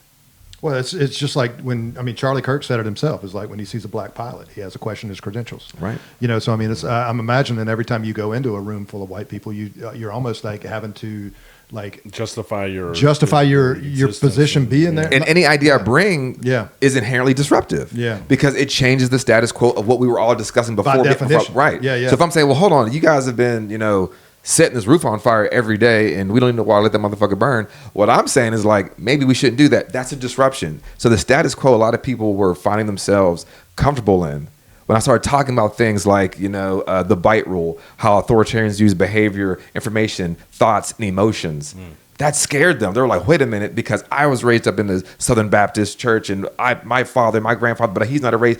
And they're now talking about that identity we talked about earlier. Yeah. That's my granddaddy. That's me. That's how I feel myself. Well, that's why this hurts so much. It hurts. Charlie Kirk. No, wait, that's why Charlie Kirk hurt them so much. Because they saw pieces of themselves in them. Exactly. They may not admit that. And they're like, hey. But the thing is, we never did see ourselves in that motherfucker. It's like, hey, I think like Charlie Kirk. Right. He's right. Therefore, You're like, if he's a fascist, I have to wrestle with this thing now. That's all right. the people Yeah, are yeah. like, he's right. Like, oh, so you get on a plane and you get scared because there's a black pilot. It's the like, context. Yeah, you you gotta think, take you that- think you're taking Michelle that. Obama, Right, stop being a and, dick. Ketanji Brown, like you think that they're Her name is like, Ketanji, so. they're not qualified. Like really, like It wasn't like, that they weren't this- qualified. They didn't have the mental brain Processing power. Yeah. But yeah, I don't. This is a great sentence, by the way. I think a lot of folks wake up and they look at social media and they're continuously getting scared and they Reinforced. want to bury their head in the sand, Right. Or and so I don't really feel that often because I've already mentally acknowledged where we're going and where we're headed. When I did see that video of this, the Klan rally, I was like, I had a Monroe. moment of Yeah. okay, but everything else that's happening is like, it's expected. And I think we have to, I think we continue to resist, but I think what's going to happen is that ultimately it will burn to a rubble. To some degree, and there will be a new government of some sort, whether it's a new constitution, a new Democratic Party. I think that's the conversation I really want to have with you guys. Something that will come out of it, because this isn't going to last forever. Can we might last for my clarify? lifetime. Can we clarify just for the mayor, who's probably going to get a clip of this sent to him, that you are not advocating for the overthrow of? I'm not advocating. Okay. I'm not the one that's. Right, we're not doing it. Just want to make sure for clarification. Right. Donald Trump. They're the ones who hate America. And Stephen Miller are the ones that are actively Sending in troops to power. Portland. They have the Senate. They have the House. the they White have House. the Supreme Court. They have the White House. And they're still not happy. And they had the majority. And they had the majority of state governorships. legislators too. Yes. Yeah. So I'm not trying to burn anything down. I want to. But I think that's the make beauty. the Democratic Party a better place. But to a degree, I mean, again, and to be honest, and that's just means to an end right now. Right. I wouldn't be opposed to a new parties emerging. Yeah. Because there is a battle within the Democratic Party of what it looks like moving forward, and I think a lot of normal people are not looking to be in the center and play nice. And So let's as a matter of fact, I'm inviting myself and or the two of us onto your show. Let's do it. because this is a conversation. So what's the open invitation? Yeah, I know, so, right? You guys know that. So What's the food situation? It's on Zoom, so it's whatever you got at your Whatever I house. make. another conversation, as black folk. Come on now. So I have to. Come on now, Ginger. What's up, my Ginger? Come on. I have to wonder. Like, so there's he and I were kind of having this conversation a little bit before you guys got here, and the one I'm going to say that the question I'm going to pose to you is like, one, where's the Radical Roots podcast going from here, and like, how do you plan to use your platform to like do better things? But the conversation that I actually want to have with you guys is, what does it mean to be a Black American, first off, and try to pluck out the goodness that exists in America in order to like strive for that better future that we can all enjoy. You know what I mean? And so the point being is like, you see a truck going down the road, and Right. that guy's waving an American flag. You kind of know who he voted for. Yeah, no question. I mean, they've really taken that I symbolism. mean, it's the old phrase, like, why does a poor man love his country? Why does a poor man love his country? Because it's all he got. Yeah, totally. So point being is like, Get why. we need to, and when I say we, I mean I'm saying the opposite of the right, being everybody else. Right. They have The leftovers. Yeah, of the rapture. Yeah, right. Yeah. So and this is a bigger conversation that we that just probably can't be encapsulated by us, in a room. But I really feel like the left, or the leftovers at least, they need new. We need a new banner. No question. We need something that we can rally around. Yeah. And having the tough conversations with black folk Yep. who are, or for that matter, Hispanics who have been also marginalized throughout the years, or anybody who's felt marginalized for that matter. There has to be some kind of new rallying cry, or a new banner that we can all come together under, a bigger circle that we can all draw to bring back that phrase. But I don't know what that is, honestly. And it's hard for me to put words in other people's mouths, and because we've tried, and That was a hell of a fucking lead up to not have an answer. You said. no, yeah, no. But it's like we've tried speaking for people in our group. Yeah. It never goes well. Well, and if you don't mind, because this is one thing I pose to a lot of people is, who's supposed to do it?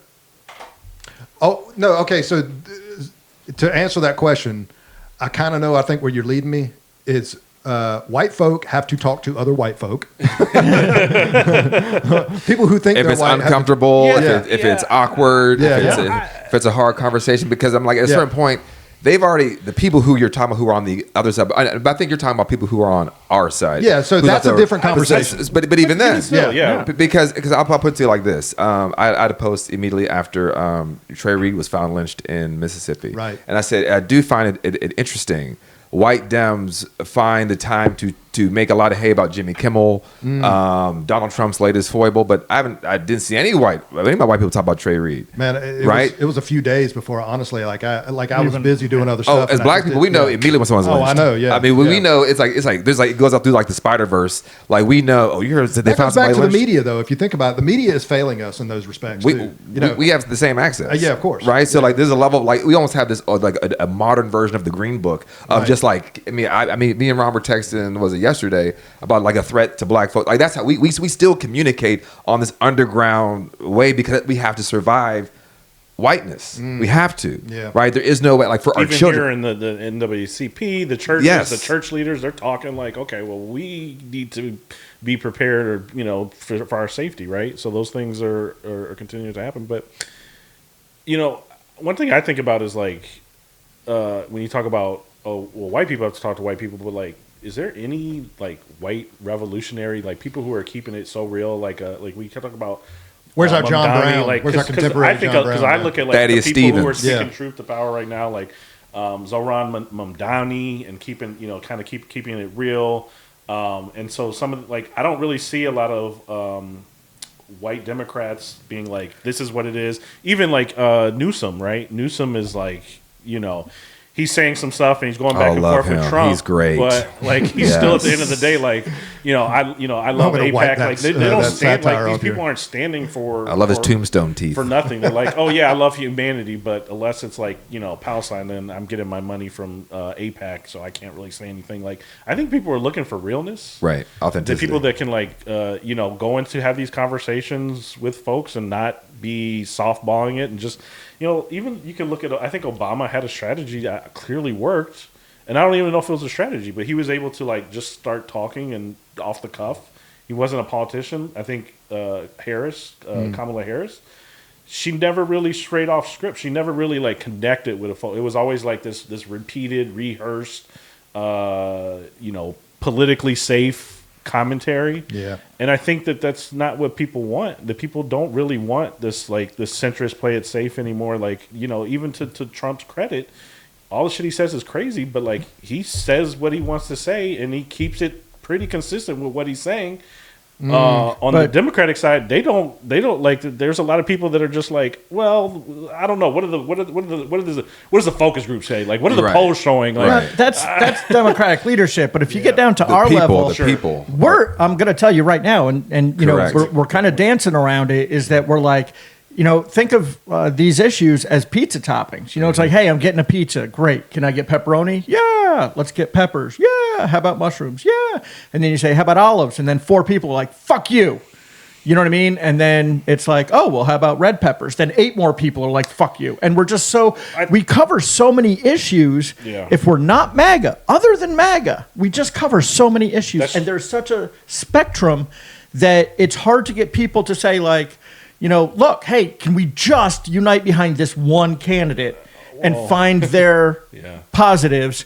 And I'm not saying like, oh, you know, vote blue no matter who type of shit. I'm saying that we got to get behind candidates that are best for what's going on. And we're just not seeing, we're seeing the corporate. Yeah, we've talked about, it's hard being the big tent party. Yeah. Because...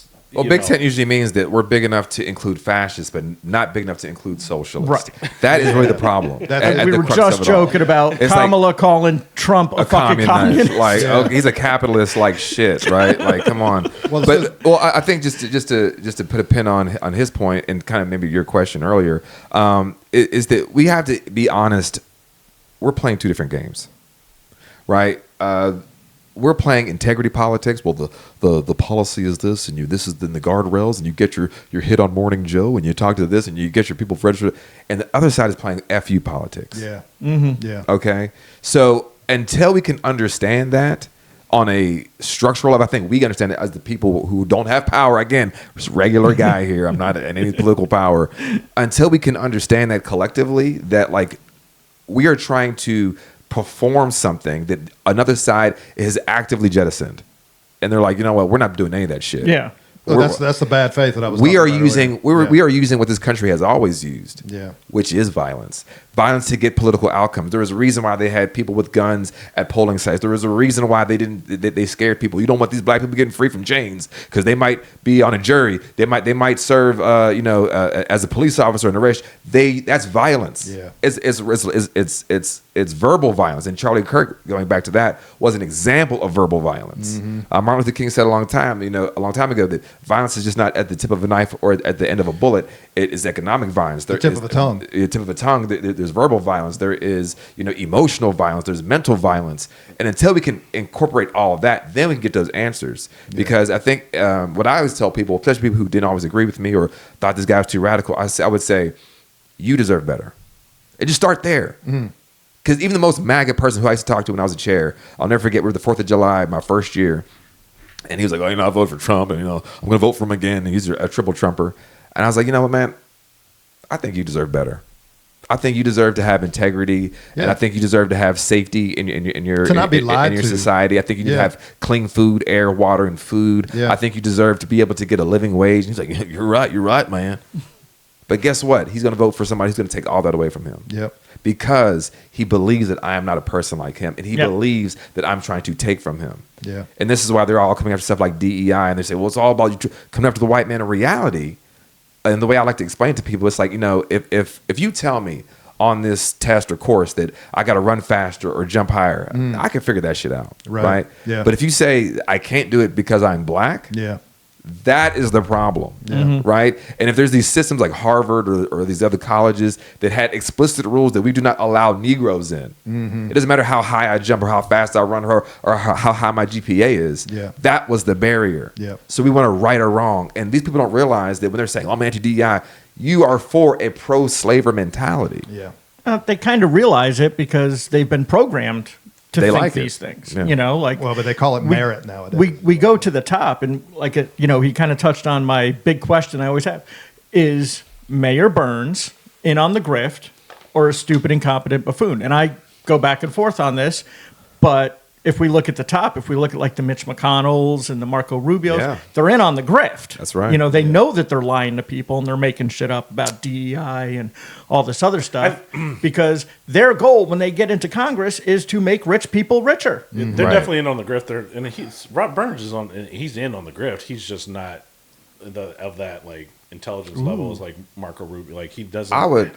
He doesn't. New thesis presented. So New hypothesis.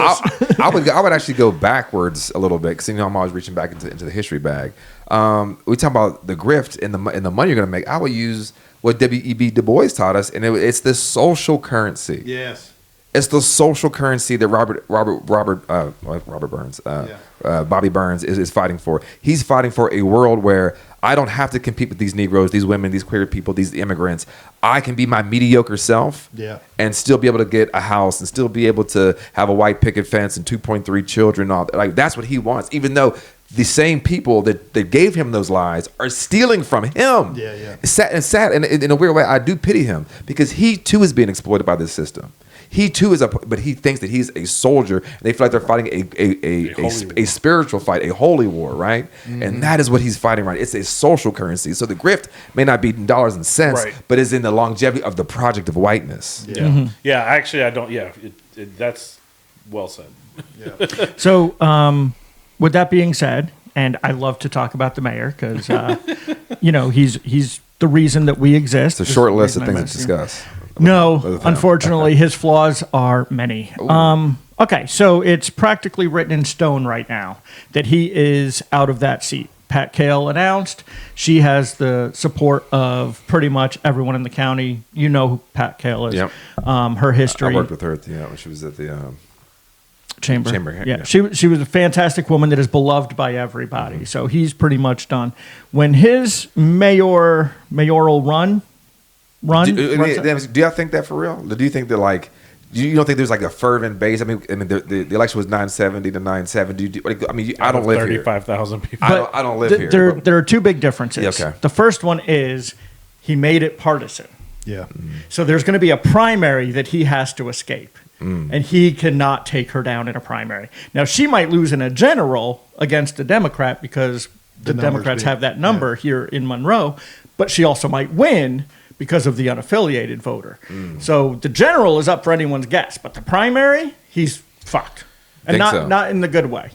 I mean, your mouth to God's ears, as it says. I mean, I have mistakenly said, Democrats will never lose another national election. Yeah. Ever. I mean, come on. In my life. Right? The demographics, man. Right. Demographics are destiny, baby. Yeah. So I guess it's a two-parter here is that, one, do you think you were a dry run for the mayor to call in an army of supporters? Do you think that might be something we might see again in the future where he takes to Twitter? He has another march in the middle of Monroe where he has all of his followers and stuff coming through. But that's the beauty of history is that, and especially within fascist regimes, is they're not creative. Oh, yeah. It's the same strategy they did in the 1800s or the 1900s or the 60s or the 90s.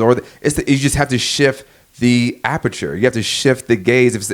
First it was the Indians, then it was the blacks, then it's the queers, and it's the same thing. So this is why they don't want you to have books. Yeah. This is why they don't want you to read and have access to things and to other people that know their history because they can tell you, well, this is how we defeated them. Yeah. So I do, to answer your question directly, I do think it's a dry run. I think it's quite apparent on his face that he's trying to, muster up this, this white guilt, fear. Because the thing about white supremacy culture is that if you take a Venn diagram of white supremacy culture behavior patterns and narcissistic behavior patterns, it's a perfect circle of that Venn diagram, right? Sure. Always, with self-centered, self-centered, right? Lacking self-awareness, right? Always the hero, but then also simultaneously the victim, right? I've literally called him that. I'm the strongest, like Trump. I'm the strongest, but also they're attacking me. So which one is it? But he's in April, I told him you're trying. He's obviously he's on Twitter. He's got his own personality on Twitter.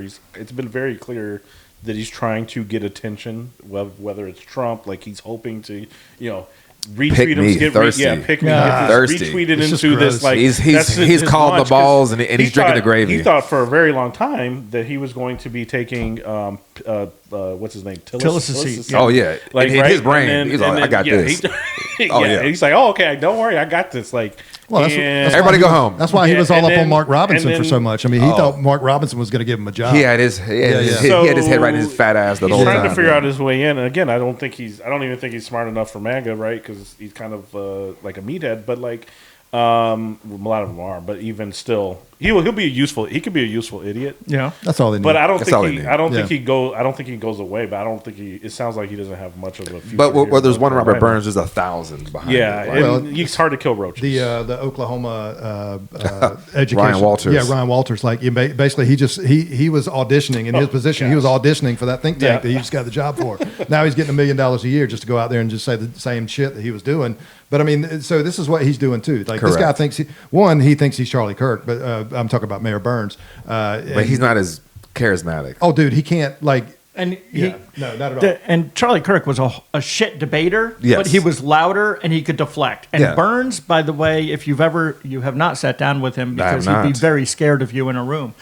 Well, Because because I'm going to kill him, according right, to him. because you're going to mug him. Right, because the hair. Oh, Yeah. did you know that on Twitter he posted? This is a little side topic, but he posted a picture of another man in Charlotte that had locks. And Oh, no, he like did Parron. not. And then within 1 minute, and then a minute later, he posted Parron's Yeah. picture. Yeah. And he said, he tried to attribute them on his. And, I have a then video below of it. that was the killer of the Ukrainian girl. So it was all Yeah, like, look yeah. at these crazy. Yeah. Again, trying to make us more. Yeah. I mean, it's all meant to scare the zeitgeist. But if you sit down with him It's in a word room, association, too. his self-centered, narcissistic attitudes, they make him acquiesce to like, oh, yeah, okay, yeah, I believe you, yeah, I trust you, yeah, I'll do that. And some You know people what I mean? fall for that, And unfortunately. a lot of a lot of people people. fell for it. Yeah. you I know? never did. I was like, motherfucker, fucking racist. Yeah. So, at that, in that respect, like Charlie Kirk would never sit down and do that Right. with someone. Right.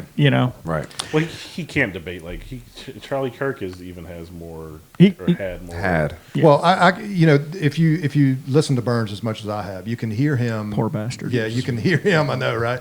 I do it so you don't have to. You can hear him like kind of try to regurgitate the Oh, yeah. ideas that he's read from or listened to from Charlie Kirk, and it's just a bad just a bad simulacrum of it. And so again, like he doesn't have anything to offer. As far as like in the position he's in, I mean, let's be honest. I mean, he got lucky to be where he's at. That's and right. He was able to just sweet talk enough Jesus people and Christian signaling. yeah, that's exactly it. So, real quick, so the difference between Mitch McConnell, and somebody like Burns is McConnell can set down the faith aspect of it. He can play homage to the faith aspect of it and tickle that for the people that need to hear it. But I had the fingers the wrong way, didn't I? But he can tickle that for those people that need to hear that from him. But he can also like play the different game and set that down for a sec. Burns doesn't have that option. No. Like Burns cannot in himself, and he's admitted this on camera on the news and saying, I don't know how to be anything other than this. Wow. And that is I mean that to me is where his downfall is, because he can't play the game well enough. And eventually these people that are up there saying, hey man, you're fucking this game gotta up cool it a for little us. bit, bro. You Yeah. got to cool it a little bit. He's not going to be able to do that because No. all those people are rhinos, Yeah. and all those people aren't bold enough, and all that other stuff like that. And that's the only thing he's got at this point. And I hate to be giving him tips, Yeah. but, But it is that- like, that was- he I think- can't set it down. We've all seen, like, Bo Bear and Marjorie Taylor Greene were not meant to ever make it to the level where But they if were you in look at- Congress but and if you holding look up at them- legislation. But if you look at them, they're able to like set that down for a bit and play the other game. You know Every what once I'm in saying? a while, yeah. Burns is stuck on that. He's that stuck same on like board. Jewish space lasers. Like Yeah. he's like there. Yeah. Like, he lives sometimes I there. wonder, like David Dotson, the on the council, Yep. like what he's like actually truly believes, because David Dotson also feeds him a lot of what he speaks Yeah. to, and what kind of points him in the right direction. But I will say it's I wouldn't very be surprised if alpha. he ran. It's very alpha of Burns to be able to just take other people's stuff. It's very alpha behavior that he exhibits. But yeah, these are people that are dedicated to a regressive. I don't really call them conservatives, Right. Because it's regressives. No, These are regressive people. If the opposite of progress is regress, they are regressive people. And the one thing I like to ask any of your listeners or anybody, if you're talking to any conservatives out there or any Republicans that you know, is what rights are any Republicans? Forget Burns, because he's a part of a movement too. But what rights are these people trying to expand for you? Right. And the answer will be nothing. Yeah, leave a comment down below. What are you losing? Yeah. If you just ask, what are you losing to allow queer people to get married? What are you losing to allow black people to be in the workforce? What are you losing to allow Asian people to be in schools? What are you losing to allow people to get health care? What are you losing? They don't. And what do you They like? don't. The It's all inverse of that distraction question? to make Yeah. sure That's that right. they know that they For the don't. shareholder value. The other side of that is like, what are you gaining? Like, I don't even think they can answer that question. Well, it You makes know, one and the same, right? Yeah, exactly. You're not losing anything. You're not Yeah. gaining anything. So. All right. So, due to the diabetes and the large Coke intake, I Yeah. actually have to pee. So we're Oh, going to yay. start to No, we're gonna wrap it up. Wrap Yeah. this up. But I had my question before Steven goes because Okay. I want to know. We touched on this earlier about like people at the computer, like I shared a meme, go me. Right. What is the actual reality that we need people to do? Join the NAACP? Are the protests? Do you think they're being effective? I think capitalism is king right now, and we saw what happened with Disney and Kimmel, where they took them off the air. People canceled their subscription. They're like, "We're just kidding," you know what I mean? And then Sinclair was like, "Oh, fuck you, And then, we're not doing it." and then they raised the price the next day. And then though. they raised their price they the next really? day. Yeah, the next day. Oh, yeah. Disney raised the the price next day. The next day. Oh, And then Sinclair Broadcasting was like, "Well, fuck you, we're sticking to our guns." And then 3 days later, they're so I believe that those money kind of boycotts Yeah. can be effective, but we can't organize that, and sometimes these folks can stand up. So, what is the key to the average our three listeners? How can they get involved and make life better for and help you guys and help us? Well, I like to say that start from where you're at, right? Like imagine like your block is your country, right? What do you guys need? Do you guys need a pothole fixed? Does your trash not run on time? And start talking to people, right? Oh, that's good. We're stealing this. Do we need folks to do mutual aid and just in case you lose your job and how's Claire your wife doing and are your kids getting taken to school? Start thinking there, and then that will become an outgrowth, an outcropping to a larger community. is your neighbor hungry? Right. Yeah. Drawing bigger Right. circles. Yeah, yeah. Think like I like that movie. It's like right. Is that an avatar? Avatar. But I think that's where it starts, right? And I don't think people have to do it all. One of the things I say when I was chair is how do you eat an elephant? It's one bite at a time. Yeah. Right. Because we're. And also, we have to be okay with understanding. And we as black people have always understood this. My ancestors prayed, fought, hoped, dreamed to be out of chains, and that was like year 2, right? Like me and Tim talk on the show a lot. Like we're in this 100-year war, but we don't. It's like, oh man, that was crazy. It's been 100 years, or are we in year 3? Yeah. We don't know where we're at. So Right. it's about planting seeds of a tree that you may not sit under the shade of, right? It's like, look, I said, and there's a level of like. There's a book I read a few years ago called about the Montgomery boycotts, but it's called "You Had to Be Prepared to Die Before You Could Begin to Live." And all the shit that happened with me over the past few weeks with the mayor and the death threats, there's a level of like I'm not going to be cowed by these people. One, I already got laid off, so the Trump things already affected me and my job, but I'm okay. But like, so if I can't speak truth to power with no sort of tether, then what type of society do we live in? My mom, Parron, worried about keep your head down. I said, Mom, our ancestors lived, toiled, and died for me to be able to look Robert Burns in the fucking eye and say, fuck you and fuck Charlie Kirk. Well, That's my First Amendment right to do. Yeah. You keeping your head down is not going to make them change what they're doing. Either. That doesn't stop the lynchings. Yeah. That doesn't stop, the churches, the 4 little girls getting blown up in Birmingham. Yeah. That doesn't stop, Trey Reed being hung down. It doesn't stop it. So we might as well call it out. And again, if I'm going to go out, I'm going to go out. But judge me by my enemies. Don't judge me by, well, I don't like this mayor. So to answer your question again, get involved the most local level. Gil Scott-Heron said, the revolution will not be televised because it starts in the mind. Yeah. Change yourself, right? I tell people all the time that I'm an alcoholic, but I haven't had a sip in 7 years. But I say it present tense because I may find out tomorrow the world's going to end. And I may drink tomorrow, but today I can control myself. Today, you're saying that with white supremacy, sexism, homophobia, I can learn something about that group. I can change something today. I can be better today than I was yesterday. So I would just tell all your listeners that is the first way to get involved. And of course, register to vote. Of course, find other aid groups and folks that are doing some of this organizing work and get organized. But what we gonna do on our show is speak truth to power, no matter. I don't care if we got Supreme Court justice on, or if we got a congressperson on, or a senator on, which we've had on, or an activist on. Parron Baxter's gonna keep it a buck, or I don't care if I got bitch ass Robert Burns on. I'm gonna keep it a buck trilly. So I thought you were going to what say I'm you bitch. No, okay. No, not you guys. You guys have great asses, not bitch asses. Yeah, I think the community aspect is hard right now because we ask like, well, what is community? Because everything is in this digital world. It's easy to find a community that suits you as a person online, like right, who's like, oh, these are my exact people, right? Before where, you go outside, like, yeah, we have some things in common. We can talk different things. I think that's kind of gone away. I feel like, I've been in my neighborhood for a year. I don't feel like this is my community. This is like I'm here for 4 years. Bond with, and so you kind of we've lost that for a number of reasons, right? But in terms of what I would tell people, look, I've said since day one, since we started this podcast, start something you weren't doing before. So for the people who don't post memes and don't talk politics, post a meme and talk politics, right? Bring it to the radar. Start understanding, what fascism is. A lot of people don't understand what fascism is. They don't really including Kamala Harris. Understand what, or Aiden Ross, who can't even pronounce it, right?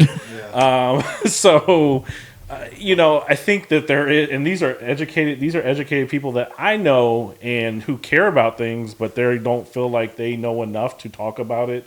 They don't want to take their head out of the sand.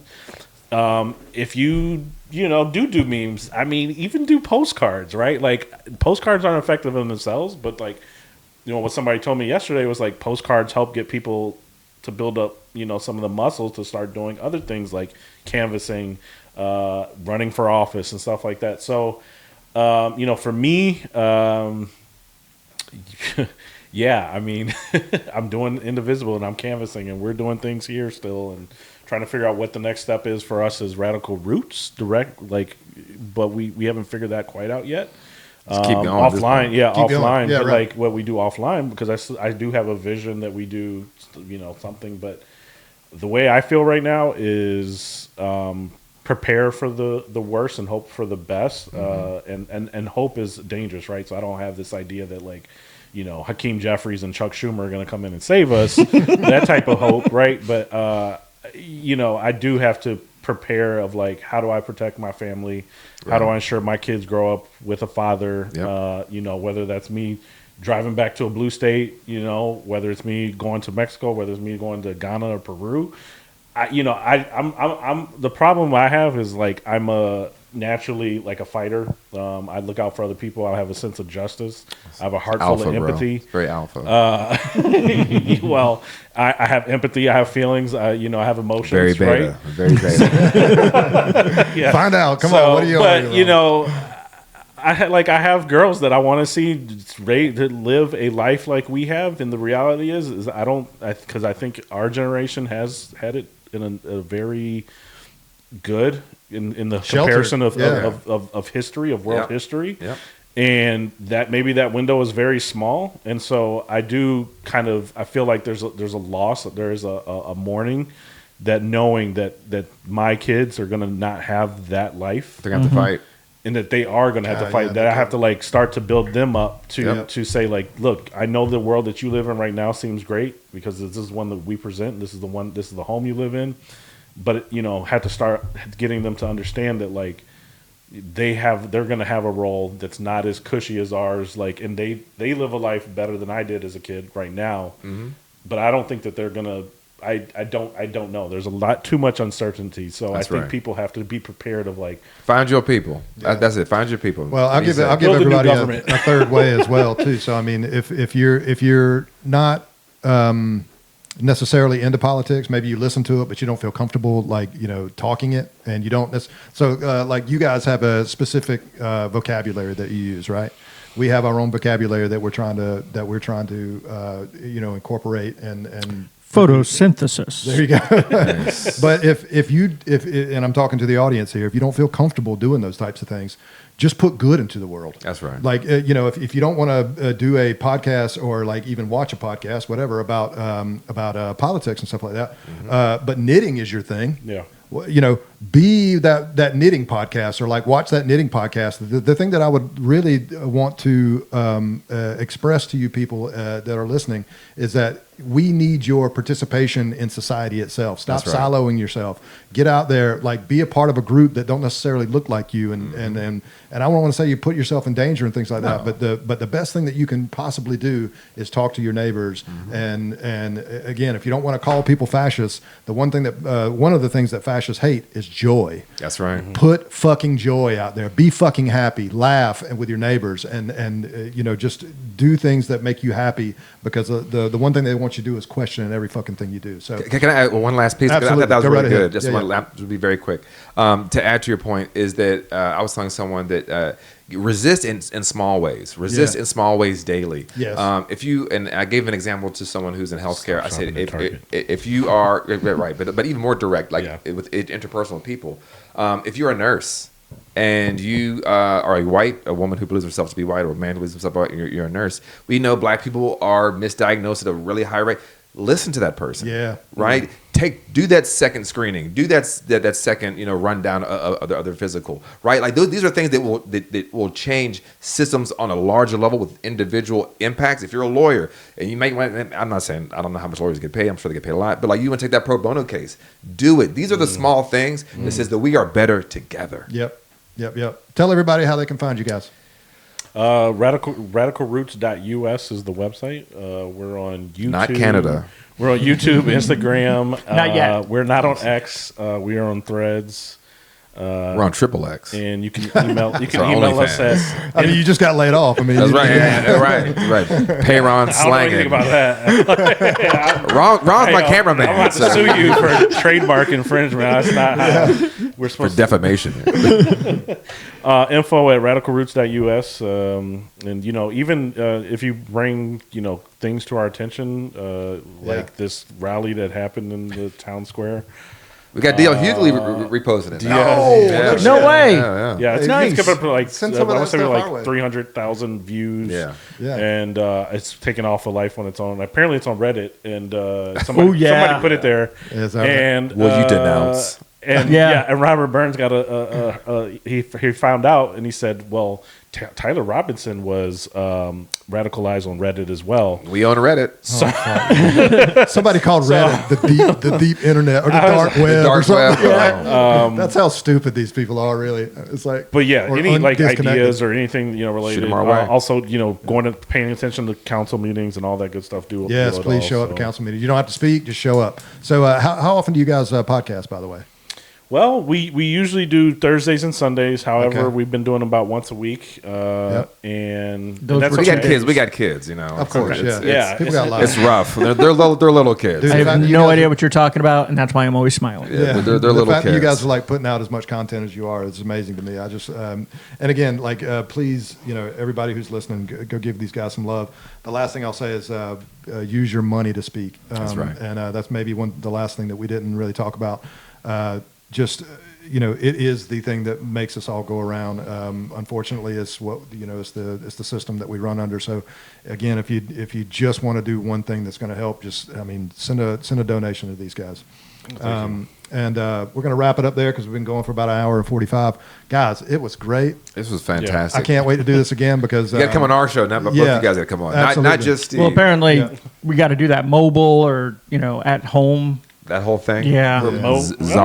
Zom. Barely got this going. This is fantastic. So we don't actually have a prepared outro. So Okay. if you wouldn't mind joining me Outro. Oh. in the what we usually do is just flip off the camera and say "fuck you, Burns." Oh, gosh. Yeah. Fuck you, Burns. Don't threaten me with a good time. Fuck you, Robert fucking That Burns. looks like a little bit. What does it look like? A gun? Like, don't get him. He's not. Fuck you, Yeah, Robert yeah, fucking like, Burns. yeah. Because Twist he's and a turn pussy. it. Can I add that too? I'm gonna Absolutely. add some sizzle on. Just Yeah. he just pissed his pants watching. He that. did. All right, outstanding. All right, guys. thank All right, you guys. so Thank much. you so Ron. much. Thank you, guys. Ron, Payron, thanks a bunch, guys. Of course. Thank you. Thank Thanks for you. having us. Thank you. I was saying boo.